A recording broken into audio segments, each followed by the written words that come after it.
Tam orada, gördün mü?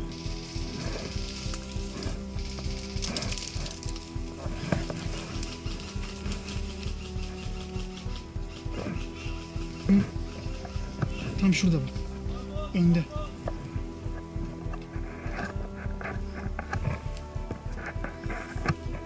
Gördün mü? Tamam.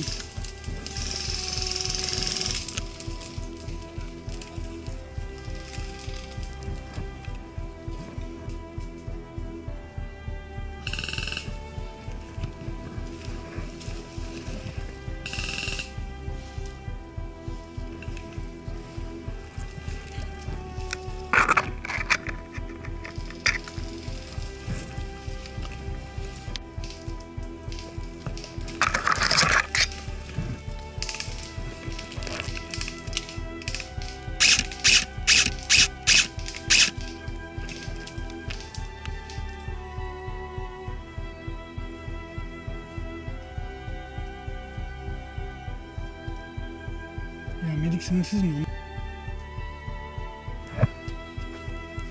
Abicim medik sınırsız mı? Vurduğumuz medikler geliyor geri ya.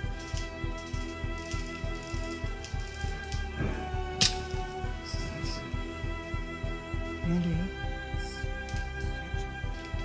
Sen mi atış yaptın? Tamam.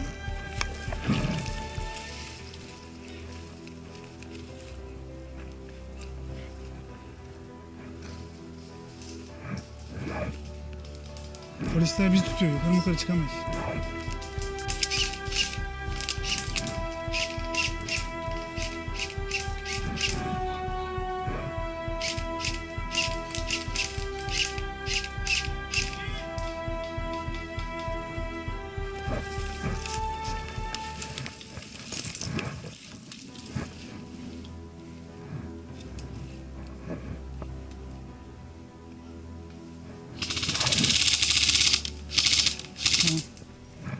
Vurdum demiyor ya. Yarım saat can çekişiyor.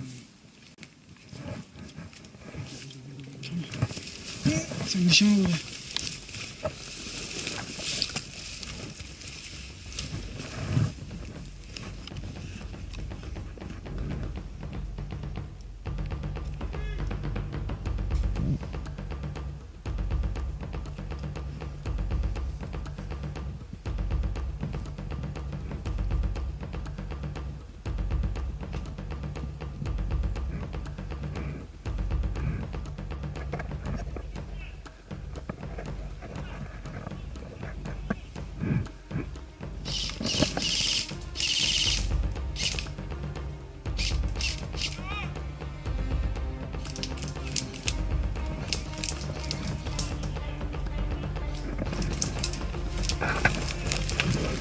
Vuruldum.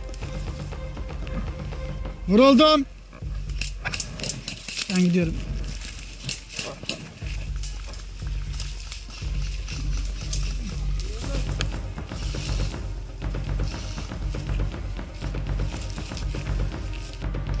Abi Cenapçı nerede? Caner abi nerede? Gel gidelim.